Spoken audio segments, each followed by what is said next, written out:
우리 함께 말씀 보겠습니다. 갈라디아서 5장입니다. 신약 성경 갈라디아서 5장 16절.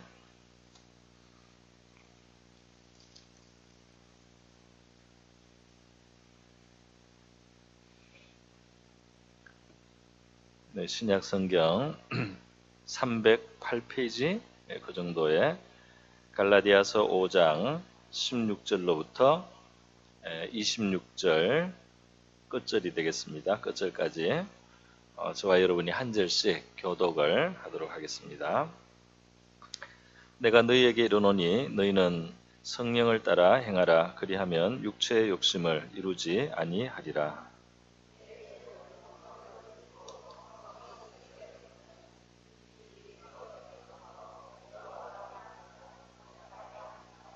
너희가 만일 성령의 인도하시는 바가 되면 율법 아래 있지 아니하리라.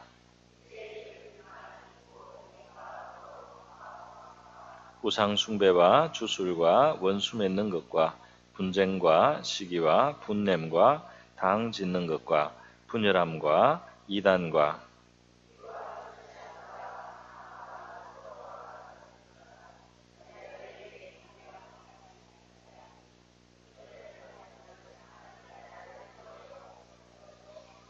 오직 성령의 열매는 사랑과 희락과 화평과 오래 참음과 자비와 양선과 충성과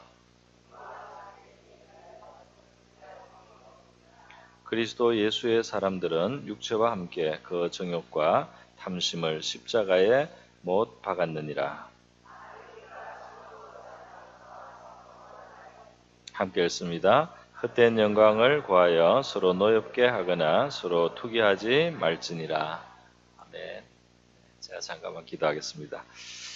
고모신 주님, 이렇게 이 저녁에 하나님 앞에 나오니 귀한 시간 감사드리고 또 말씀을 우리가 귀 기울일 수 있는 이 시간 감사드립니다.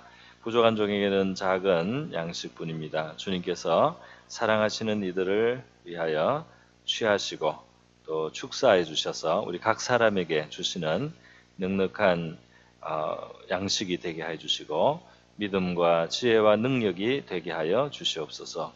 이 시간을 주님께 의탁하오며 고모신 예수님의 귀하신 이름으로 기도드립니다. 아멘. 네, 오늘 우리 갈라디아서 5장 본문 말씀으로 네 번째 성령의 열매라는 제목으로 말씀을 드리겠습니다. 다른 행사들이 있어서 좀 약간 비었었는데요. 다시 한번 오늘 또 중요한 말씀과 함께 한번 있었던 내용도 간단히 한번 살펴보도록 하겠습니다.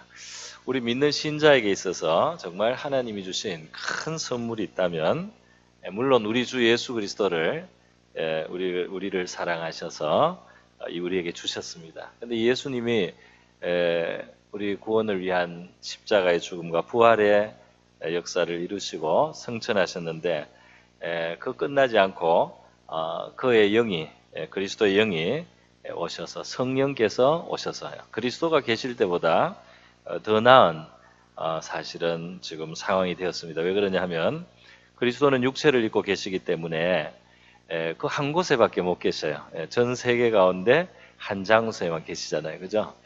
예루살렘에 계시거나 갈릴리에 가시거나 한 곳에밖에 못 계시는데 이제 그리스도가 구원을 위한 죄를 속하는 그 일을 하시고 성천하신 다음에는 그의 영이 이제는 이 땅에 이제 오셔서 우리 믿는 사람의 마음속에 찾아오실 때는 그리스도가 이 지상에 있는 수많은 사람들 한 사람 한 사람에게 함께 계실 수 있는 그런 상태가 되었다는 겁니다. 할렐루야. 성령은 바로 그리스도의 영이시기 때문입니다. 보이지는 않지만 그러나 함께 계시는 그리스도가 내 안에 이제 오신 것이죠. 여러분, 그런데 이 성령이 오셔서 우리 안에서 자리를 잡으시고 이 성령이 주시는 어떤 위로와 평안이 우리가 맛볼 수가 있는데 예수를 믿고 우리의 마음속에 성령이 주시는 어떤 기쁨과 평안, 위로 같은 걸 맛보는데 이제 그것이 전부가 아니고 이 성령이 우리 안에서 점점 더 충만하게 행사하실수록 우리의 삶 속에는 이제 주님을 닮은 그런 기질과 성격들이 나타나게 되는데요. 그것을 성령의 열매라고 했습니다. 이게 성령의 열매를 보면 22절에 오직 성령의 열매는 하고 사랑과 희락과 화평과 이렇게 9개가 나오는데 그중에 3개가 먼저 나왔습니다. 사랑과 희락과 이 자체가 사람들이 정말 원하는 것입니다. 이것 자체가 사람을 진정으로 행복하게 하는 거죠. 그러니까 그 우리 행복의 조건을 밖에서 뭐가 갖추어주고 뭐가 갖추어져야만 반드시 얻는 것은 아니죠. 그것이 도움은 되지만 우리 마음 자체가 사랑이 있고 또 희락이 있고 이제 화평이 있음으로써 우리가 벌써 행복한 상태가 되고요.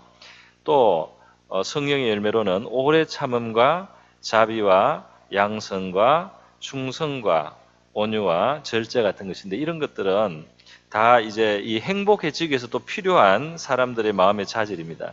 사람이 어려운 순간에 참아야 되고 어떻게 좀 언짢아도 좀 참아야 되고 이렇게 해야지 행복이 지켜지고 행복을 가질 수가 있는데 그런 것들을 부족할 때 이 행복이 왔다가도 깨어지고 행복이 지켜지기가 어렵지 않습니까? 이게 행복하게 되는 그 자체, 행복 자체, 행복을 지켜주는 것들이 이 성령의 열매라고 해도 과언이 아니겠습니다. 근데 문제는 이렇게 성령이 우리에게 와 계시지만은 이제 우리 안에 육체의 욕심, 다시 말해서 이 죄성도 남아 있다는 것이죠. 그래서 우리 육체의 욕심이 남아 가지고 이 성령이 가지고 있는 이 좋은 것들하고 맞서서 긴장 상태, 줄다리기를 하고 있다는 것입니다. 육체의 욕심이라고 했을 때 이것은 무슨 육체, 성적인 욕망, 성적으로 부정당한 무슨 불순한 그런 욕망만을 말하는 것이 아니고 여기에는 이런 성적인 물론 부정도 있지만은 영적인 더러움도 있어요. 우상 숭배라든지 주술을 한다든지 이단을 따라간다든지 이런 영적인 더러움도 있고 또 사람의 관계 속에서 그 관계를 깨트리고 더럽히는 것들이 있습니다. 당을 짓는다든지 패거리를 만든다는 거죠. 사람들 사이를 이간한다든지 남을 시기한다든지 이런 것들을 인간의 이 관계 속에 더러움과 깨트림을 가져온. 그다음에 방종함, 술 취함, 방탕함 이런 것들이 이제 육체의 일이라고 했습니다. 그런 거는 안에서 이 아주 가볍게 보이는 데서부터 이런 죄가 점점 나옵니다. 다른 사람들이 나를 알아주고 높여주기를 바라는 이런 마음, 남 위에 올라서고 싶은 마음, 남의 행복을 기뻐하지 않는 마음, 남을 이겨야만 직성이 풀리는 마음, 남하고 다투고 싶은 마음, 남에게 시원하게 복수하고 싶은 마음, 미운 사람을 밟고 싶은 마음, 이런 것들이 이제 그 중에 뿌리 중에 있어요. 그래서 이러한 것들이 이제 죄의 목록에 지금 여기에 많이 나와 있습니다. 그런데 이 성령은 우리 속에 오셔서 거룩한 하나님의 뜻을 향해서 우리가 나갈 수 있게 하고 우리의 육체의 소욕은 그것을 이제 버티고 우리를 반대쪽으로 이제 끌고 가려고 하는 것입니다. 그래서 우리 성도들은 성령 충만한 삶을 살고자 하지만 자꾸 이 육체의 욕심 때문에 좌절되는 경우들을 많이 경험할 수가 있습니다.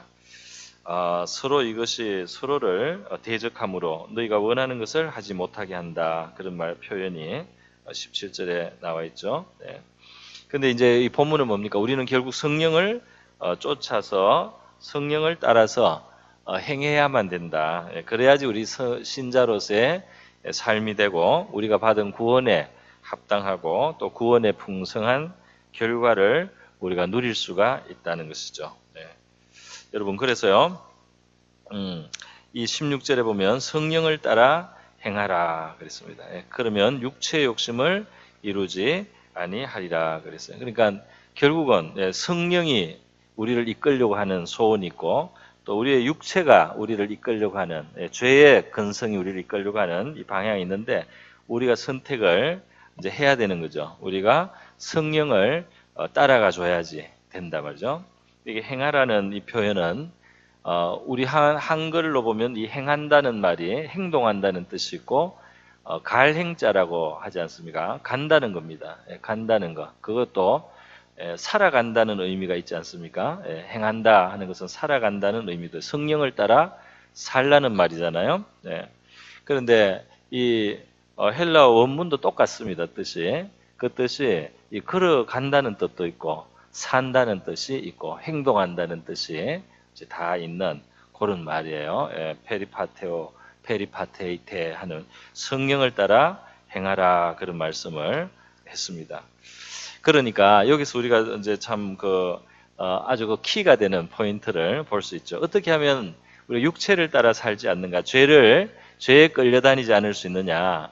성령을 따라 살면은 된단 말이죠.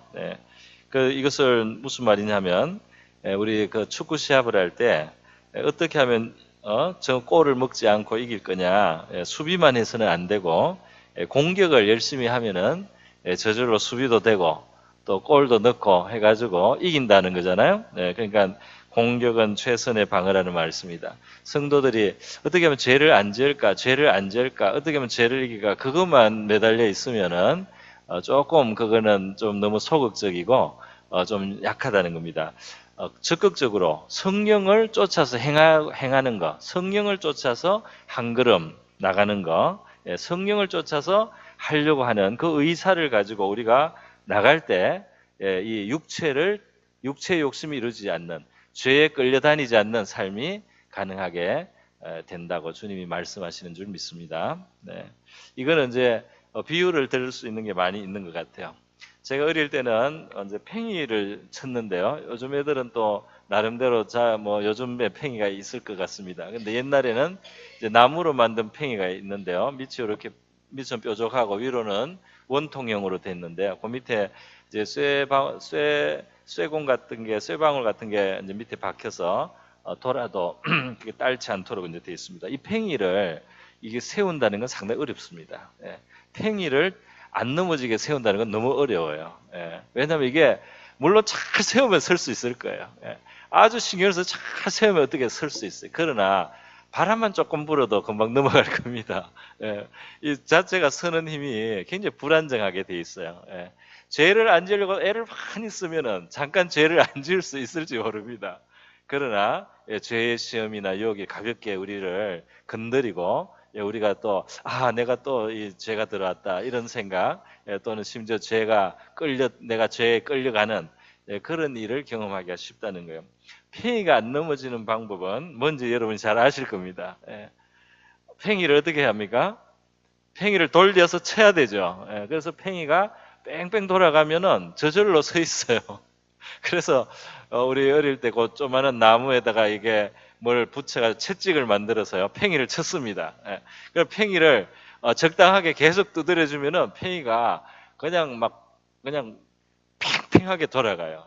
그냥 팽팽하게 돌아가면서 꼿꼿하게 서 있고 어디에 탁 부딪혀도 탁 안 넘어집니다. 깡총 뛰어다녀요 팽이가. 그래가지고 팽이를 막 치면 어디 부닥쳐도 팽이가 막 튀어갑니다. 웬만하면은 안 넘어지는 힘이 생기는 거예요.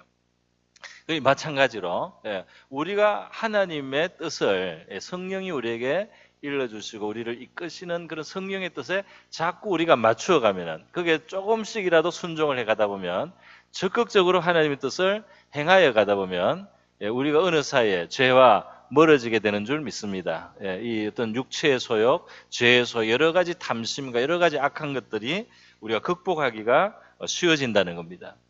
우리 또 민속놀이 하나 더 소개해야 되겠네요. 제가 어릴 때는 널뛰기가 있었습니다. 널뛰기 여러분 혹시 그 시골에서나 널뛰기 세대가 그죠? 우리 세대가 사실 널뛰기 했을 세대인데요. 가마니 같은 거를 중간에 감아서 둥그렇게 하고 그다음에 널빤지를 그 위에 놓지 않습니까? 기다란 널빤지를 놓습니다. 그리고 양쪽에 서요. 그런데 이게 처음부터 그렇게 신나게 이렇게 막 뛰지는 못합니다. 그렇지 않습니까? 어떻게 해야지 시작을 하죠? 두 사람이 마주서 가지고 서로 이렇게 무릎을 힘을 줬다가 뺐다가 하면서 약간씩 박자를 맞춰줘야 돼요.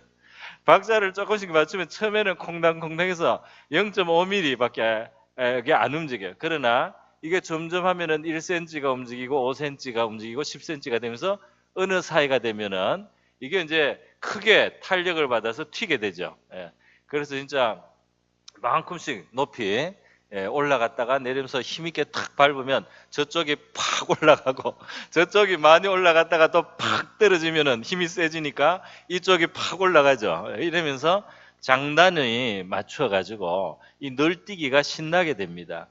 성령님께서 우리에게 작은 뜻을 알려주실 때 우리가 그것을 잘 받아가지고 작게라도 우리가 순종을 하면은 주님이 또 우리에게 그 다음에 조금 더 또 우리에게 더 역사하시고 우리 안에서 조금 더 힘을 가지시고 우리에게 또 우리를 이끌어 가시고 그럼 우리가 또 그것을 받아서 또 우리가 순종하면은 그러면 또 성령의 그 영향과 힘이 우리 안에서 더 커져서 우리에게 더 크게 우리를 밀어주고 푸시를 하고 우리에게 뭔가 더 강하게 역사해 주시고 그럼 우리가 또 더 강하게 주님께 또 순종을 하면서 이렇게 할수록 점점 더 성령의 충만한 주님과의 이 살아있는 관계가 풍성하게 될 수 있는 줄 믿습니다. 네, 비유를 두 가지 들었는데요. 네. 일단 비유를 요만큼만 들고 넘어가겠습니다. 네. 중요한 것은 무엇이냐 하면은 우리의 이제 그 자세가 중요합니다. 자세가 우리가 비록 힘이 없는 것 같아도 내가 육체대로 살지 않고 하나님의 뜻대로 성령이 나를 인도하시는 대로 살겠노라 하는 내가 주님의 뜻대로 살겠습니다. 주님이 나를 다스리는 삶을 살겠습니다 하고 그 의지를 가지고 기도하기 시작할 때 또 작은 순종을 하기 시작할 때요. 그렇게 이 바른 자세, 바른 소원을 가졌을 때 주님께서는 기쁘게 받으시는 줄 믿습니다. 그 인도하심을 나타나게 되는 거예요. 그렇기 때문에 우리 성도들은 하나님이 나에게 무엇을 원하십니까? 이렇게 묻기도 하고요. 하나님의 뜻을 알게 하소서 이렇게 구하기도 하고요. 그러한 기도를 하는 것이 유익한 줄 믿습니다. 우리 신앙생활 하다 보면 뭐 성령 충만은 성경에 있지만 나하고는 거리가 나는 지금 너무 다운이 돼가지고 옛날에 내가 혹시 그런 때가 있었는지 모르지만 지금은 나는 너무나 이렇게 성령 충만하고 거리가 멀어. 나는 너무 육체적으로 되고 영적이지 못해 지금 이렇게 이제 마음이 이렇게 아주 약해져 있을 때가 있어요. 나는 육체를 이기기가 어렵다. 내가 좀 노력은 하지만 자꾸 안 된다. 그렇지만 여러분 우리의 마음의 이 자세, 우리의 마음의 이 중심이 여전히 참 중요합니다. 아무것도 아닌 것 같아도 우리의 뜻을 하나님의 뜻을 행하고자 하는데 마음을 두시기를 바랍니다. 내가 하나님의 뜻대로 살겠습니다. 주님이 원하시는 대로 내가 가겠습니다 하는 사람은 주님의 능력을 구할 자격이 있습니다. 주님이 도와주실 이유가 있습니다. 성령이 도와주실 이유가 분명한 거죠. 내가 주의 뜻대로 살고 하나님의 기뻐하시는 뜻을 행하면서 살겠다고 하는데 하나님이 안 도와주실 이유가 없게 되지 않겠습니까? 그래서요, 이 작은 것을 작은 성령의 감동을 우리가 귀하게 여겨야 됩니다. 이게 이제 충동을 받고 뭐 이렇게 마음에 막 충동대로 이렇게 막 이게 성령의 뜻인지 내 생각인지 모르고 막 이렇게 불안한 마음으로 그럴 필요는 없습니다. 왜냐하면 성령은 하나님의 영이시기 때문에요. 이 성령은 하나님의 마음이 한번 일단 표현된 이 하나님의 말씀하고 항상 톤을 같이 하고 이 주파수가 같습니다. 그래서 이제 이 하나님의 말씀이 중요한 거예요. 어떤 사람들은 가끔 성령을 따라서 산다고 하면서 엉뚱한 짓을 할 때가 있어요. 아주 해괴한 짓을 할 때. 그게 성령이 아닙니다. 그 사람의 마음에 어떤 충동을 주거나 어떤 자극을 주는데 그게 반드시 성령이 아닌 경우가 있습니다. 그래서 성령의 뜻인 성령을 따른다고는 생각하는데 그게 성령이 아니고 자기 안에 있는 다른 생각이 자기를 지배하도록 해서는 안 돼요. 그렇기 때문에 하나님의 말씀을 늘 우리가 배워야 할 줄 믿습니다. 그래서 하나님의 말씀을 생각하고 또 하나님의 큰 뜻을 이 성경을 알면서 이렇게 알고 그 하나님의 기준을 알고 이렇게 하면 성령님은 사실 이 성경에 나오는 진리들을 많이 우리에게 상기시키면서 우리를 인도합니다. 성경에서 말씀하신 그 내용들을 가지고 우리를 위로도 하시고 그 내용을 가지고 우리를 바로잡아도 주시고 깨달음을 주셔서 뭐 회개도 하게 하시고 그리고 우리에게 힘을 주시기도 하고 또 명령을 주셔서 우리가 이제 성령의 뜻을 따라서 행할 수 있도록 그렇게 해주시는 거죠. 여러분, 우리 신자는 이 성령에 충만한 그 삶을 살고 또는 성령의 열매를 맺는 삶을 산다는 것이 신자로서는 이거는 꼭 피하지 않고 우리가 받아들여야 되고 또 우리가 정말 사모해야 되고 따라가야 될 일입니다. 왜냐하면요, 우리의 구원이라는 것은 그 처음부터 끝까지가 이 성령으로 사실은 되게 돼 있는 거예요. 우리의 거듭나는 것도, 우리가 정말 새 생명 얻는 것도 우리 안에 성령이 오셔서 우리를 거듭나게 하십니다. 할렐루야. 거듭나서 하나님 백성이 되는 거 아닙니까? 예수 정말 믿어지고 믿게 되고 그러면서 이 성령이 우리를 거듭나게 해서 우리가 생명이 영원히 죽지 않는 영생의 생명이 우리 안에 시작이 된 거예요. 그렇기 때문에 또 성령은 우리 안에 계시면서 탄식하면서 우리를 위해서 기도도 하신다고 했습니다. 그래서 어떨 때 우리가 잘 모르지만 우리 마음속에 성령이 기도하고 있어요. 어떤 사람은 혹시 방언 은사를 받은 사람은 방언을 이렇게 하다 보면 자기가 꼭 이 방언이 잘 돼서만 하는 게 아니고 그게 은사이기 때문에 그게 값 있는 줄 알고 방언을 자꾸 이렇게 기도를 하다 보면 내가 생각하지 않은 그런 마음을 갖게 될 때가 있습니다. 다시 말해서 내가 평소에는 생각하는데 방언으로 기도를 하다 보면 내 마음에 굉장히 애통함이 올 수가 있어요. 성령이 기도하는 것을 느끼는 겁니다. 성령이 내 안에 회개할 것이 있다든지 성령이 딴 어떤 사람을 위해서 기도하기 위해서 굉장히 간절히 기도할 내 마음속에 애통한 마음이 오는 거예요. 나는 아무 생각이 없는데 방언으로 기도하다 보면 이 성령의 마음이 전달이 됩니다. 또 어떨 때는 이 방언으로 기도하다 보면 내 마음속에 평강이 빨리 올 수가 있어요. 왜냐하면 성령이 나에게 힘을 주고 나를 격려하는 그런 기도를 하실 때 말이죠.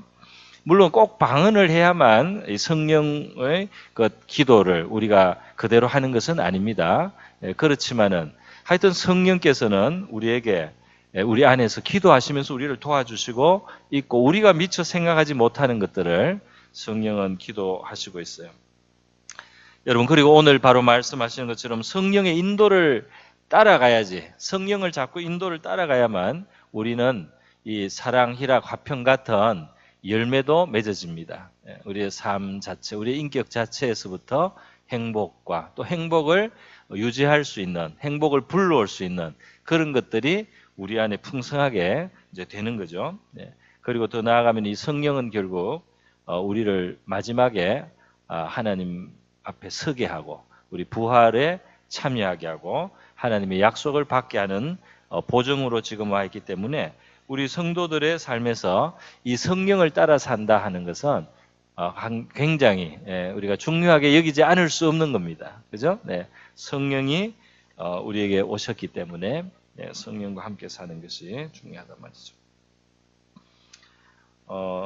이 친구의 비유로도 할 수 있습니다. 우리 안에 그리스도의 영이 오셔서 주님이 우리와 함께 사시는 것이기 때문에 자꾸 이렇게 인정을 하고 존중을 해드려야지 되는 거죠. 친구의 대화가 잘 이렇게 되고 친구하고 잘 지내고 친구하고 이렇게 뭔가 잘 맞추려면 친구하고 이게 맞장구를 쳐줘야 되지 않습니까? 그죠? 성령이 우리를 향해서 그의 뜻을 나타내시고 우리를 인도하실 때 우리가 거기에 호응을 해드려야 된단 말이죠. 호응을 해드리고 맞장구를 쳐드릴 때 성령의 인도는 우리에게 커지고 분명해지고 성령은 또 마음껏 더 강하게 우리에게 자기의 뜻을 알리시면서 우리를 도와주신다는 겁니다. 우리 서로 같이 한 집에 살면서 말이죠. 또 친구가 우리 와서 같이 있는데 말을 해도 들은 척도 안 하고 그리고 대꾸도 안 하고 말이죠. 뭐라고 말했는데 완전히 그죠? 오늘날 말로 우리 중고등학생들 말로 생까고 그렇게 해가지고 완전히 무시를 하면은 성령이 무한해서 더 우리에게 자꾸 말씀하시기가 어려워요. 조금은 좀 뜸을 들이셔야지 그 다음에 또 말씀하실 수가 있어요. 그러니까 이 인격적인 관계이기 때문에 우리는 호응해 드리려는 그 자세가 있어야 될 줄 믿습니다. 예. 여러분, 이 요한계시록 2장과 3장에 보면 7교회, 이 세상의 모든 교회의 대표격인데요. 이 7교회에게 하시는 말씀이 이거예요. 예. 성령이 교회에게 하시는 말씀을 들을지어다. 예. 귀 있는 자는 성령이 하시는 말씀을 들을지어다. 이렇게 항상 말씀해요. 예. 그 교회라는 것을 성도로 바꿀 수 있습니다. 예. 우리 성도들은 성령님께서 우리를 어디로 인도하고 싶은지, 나의 매일의 삶 속에 또 내 인생의 방향 속에서 나를 어떻게 인도하고 이끌어 가시기를 원하시는지 귀를 기울여야 될 줄로 믿습니다. 네. 우리가 뭐 이렇게 해주세요 저렇게 해주세요 하면서 주님의 뜻을 이룰 수도 있어요. 이게 주님의 뜻일 것이다 하고 이렇게 해주세요 저렇게 해주세요 하면서 주님의 뜻이 이루어질 수도 있지만 그것보다 더 근본적으로는 주님이 나에게 뭘 요구하시는지, 성령이 나에게 무엇을 말씀하고 있는지, 그것을 우리가 듣고 순종할 때 주님의 큰 뜻이 이루어질 줄로 믿습니다. 네. 그 주님의 큰 뜻이 이루어지기 위해서 주님의 말씀, 성령의 말씀을 귀를 기울여야 된다는 것이죠. 네. 비유의 말씀을 하나 더 한 두어 가지 더 드립니다. 죄를 짓지 않아야 되겠다. 예, 죄를 짓지 않아야겠다는 이 목표가 나쁜 것은 아니지만 한계가 많이 있습니다. 예, 자전거를 안 넘어져야 돼. 자전거를 타고 안 넘어져야 되겠다. 자전거로 올라타 가지고 안 넘어지려고 잘 이렇게 균형을 잘 잡아서 이렇게 서 있으면 잠깐 서 있을 수 있지만은 금방 넘어지지 않겠습니까? 그냥 서 있으려고 하면 그죠? 자전거를 올라타고 안 넘어지는 방법은 자전거를 타고 밟아서 앞으로 가야 되는 거죠. 자전거 페달을 밟아서 앞으로 가면 안 넘어지게 돼 있습니다. 그게 그 힘이 거기서 나옵니다. 물리학적으로 설명은 제가 다 못하겠지만은 그 앞으로 구르는 힘이 자전거를 좌우로 안 넘어지게 붙들어 주는 거예요. 그렇지 않습니까? 우리 자신을 하나님 앞에 의의 도구로 드리고 하나님의 뜻대로 살아가게 또 사용해 주시고 내가 내 매일의 생활 속에 하나님이 원하시는 것을 하나님이 나를 통해서 이루어 가십시오. 내가 작은 일 속에도 주님의 뜻을 행하는 도구가 되겠습니다. 하고 우리가 그렇게 살아가고 성령이 우리에게 또 어떤 특별한 지시를 하거나 우리에게 감화를 주실 때 그것을 따라갈 때 우리를 이끌어 가시는 이 성령의 힘이 우리를 굳게 붙들어 주시게 될 줄로 믿습니다. 그렇죠? 네, 육체의 소욕이 멀어지고 그 자전거는 왜 있습니까? 자전거는 안 넘어지려고 있는 건 아니잖아요. 안 넘어져야 되지만 자전거 타고 안 넘어져야 되지만 기본적으로 안 넘어지려고 자전거에 올라타 있는 건 아니잖아요. 자전거를 타는 이유는 가려고 있는 겁니다. 그죠? 우리 신자가 존재하는 이유가 죄를 안 짓기 위해서 있습니까? 그냥 죄를 안 짓기 위해서 우리가 있는 것은 아닙니다. 우리는 하나님의 뜻을 이루고 하나님의 선한 뜻, 내 인생을 통해서 내 삶을 통해서 하나님이 원하시는 삶이 그렇게 사라지도록 위해서 영광을 돌리는 삶을 살기 위해서 우리가 있는 것 아니겠습니까? 그러니까 그것을 위해서 우리가 출발을 하고 페달을 밟고 힘을 주고 가면 우리가 넘어지지 않을 수 있는 힘이 생기게 될 줄로 믿습니다. 성령과 함께하는 삶은 뭐 불씨로도 비유를 할 수가 있어요. 이 불은 처음에 작게 피지 않습니까? 불을 처음 붙이고 근데 거기에다가 공급을 해줘야 됩니다. 불을 처음 붙이면은 탈 것을 줘야 되죠. 처음에 그 차돌로 어렵게 불을 붙일 때도 보면은 이렇게 솜이라든지 아주 마른 집이라든지 불을 붙일 수 있는 거리를 그게 줘야 됩니다. 그러면 이제 불이 붙죠. 불이 붙어서 불이 피기 시작하면은 작은 나뭇가지를 넣고 작은 나뭇가지에 불이 붙으면 큰 나무를 넣고 그리고 굵은 나무를 나중에는 큰 거를 넣어도 막 활활 탑니다. 나중에는 막 젖은 것을 갖다 엎어도 막 다 태워버려요. 불이 점점 힘을 얻는 거 아닙니까? 성령이 우리 속에 처음 오셨을 때 처음에 이 영향이 크지 않아 보일 수 있습니다. 그러나 우리가 그 불씨가 자랄 수 있는 그 거리를 드려야 되는데 그게 뭐냐면 우리의 작은 순종입니다. 할렐루야. 그게 작게 발을 맞춰 드려야 되는 거예요. 거기에 순종을 해서 작은, 그게 한마디 말이 될 수도 있고 잠시 기도하는 것일 수도 있고 뜻을 정해서 주님의 뜻인 것을 우리가 알고 행해야 되는 작은 순종들이 있다 이 말입니다. 그것을 하나하나 순종해 나가면 점점 더 주님은 우리 속에서 크고 왕성하게 역사해 주실 줄로 믿습니다. 그렇게 되고 있느냐 안 되고 있느냐는 무엇으로 알 수 있느냐? 성령의 열매로 알 수가 있는 것이죠. 네, 사랑이 있느냐 말이에요. 사랑이 있느냐 말이에요. 희락이 있느냐 말이에요. 네, 희락이 자라고 있느냐 말이에요. 네, 화평이 있느냐 말이에요. 네, 화평이 있습니까? 네, 여기에 지금 사랑, 희락, 화평 그 뒤에도 또 쭉 나오지 않습니까? 오래 참음이라든지 자비와 양선, 착하고 충성되고 온유하고 절제하는 이런 것들이 있느냐 말이에요. 이것이 이 열매라는 거예요. 그게 성령을 따라가고 있는 증거라는 겁니다. 그게 작게라도 나타나다가 그게 점점 더 풍성하게 나타나는 것이 우리의 삶을 향하신 주님의 뜻인 줄 믿습니다. 우리가 그렇게 살 수 있다 이 말이에요. 우리의 힘과 능력이 아니라 성령이 그렇게 하시는데 우리는 작은 의지를 우리 성령을 향해서 우리가 발을 맞춰드려야 된다 이 말입니다. 성령의 인도를 성령을 따라 행하라. 여기에 보면 아까 전에 처음에 이 팽팽한 줄다리기와 같다는 제가 말씀을 드렸는데요. 요거 좀 비슷하게 해서 이 저울이 있는데 평형 저울이라는 게 있습니다. 여러분 양쪽에다가 접시가 있는 평형 저울이 있잖아요. 그래서 여기에 똑같은 무게를 얹고 있으면 이게 똑같이 이게 평형이 되잖아요. 이게 똑같습니다. 그런데 이 평형 저울은 어떻게 하면 한쪽으로 기울일 수 있습니까? 한쪽에다가 무게를 실어주면 되죠. 지금 이 성령과 성령의 소욕과 우리 육체의 이 욕심은 이게 팽팽하게 당기는데요. 여기에 한쪽으로 성령 쪽으로 우리가 기울어지기 위해서 우리의 작은 마음의 소원부터 우리의 작은 기도부터 우리가 주의 뜻대로 살겠습니다. 주님이 알려주는 작은 순종을 하겠습니다. 주님이 알려주는 뜻대로 내가 작은 한 걸음을 걷습니다. 그것이 무엇이든 간에 그렇게 했을 때 그 성령을 따라갈 때 육체가 거기에 굴복하고 이 성령 쪽으로 점점 무게가 기울 수 있다 이 말이에요. 이 평형저울이 한쪽으로 기울기 위해서 대단한 것을 얹을 필요는 없습니다. 이게 팽팽하게 있을 때는 이 한쪽에 새 깃털 하나만 한쪽에 올라가도 분명히 이쪽이 무거워지지 않겠어요?